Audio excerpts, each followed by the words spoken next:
So you go to your local beauty shop and to your frustration, the Mielle oil has sold out. If you're like me and tired of seeing empty shelves, I'm going to show you how to make a DIY version at home that is going to cost you a little bit less. To make this as close to the Mielle Rosemary oil as possible, I took the first 7 ingredients of the ingredients list. Obviously, we don't know the exact amounts for each ingredient, but usually the ingredients at the top of the list are the ones that contain the most volume. There are maximum amounts of essential oils that can go into formulas due to their potency. I start by adding all of the oils into a bowl, starting with the carrier oils. The amount I'm making is for 2 100ml bottles, and you can see the amounts on screen of each oil that I am adding.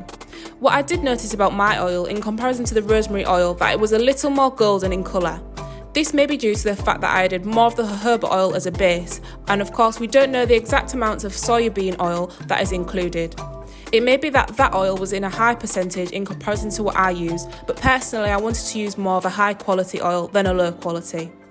All of the ingredients cost me about £50 to purchase in total.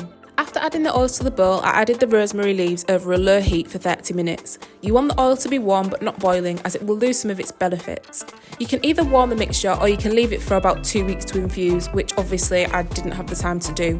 I then left the mixture to sit overnight and strained out the leaves using an old pair of tights the next morning. Being ultra careful not to spill any oil, I added it back into the jug and funneled it into the glass jars. Make sure you use amber jars and not clear jars, as the clear jars do not protect the oils against UV damage from sunlight.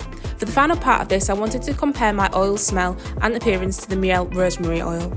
As you can see, it's definitely different in colour, and the smell of mine was definitely a little bit more minty. Hope you enjoyed this video, and if you want to see any more DIYs, let me know in the comments and I will see you next time.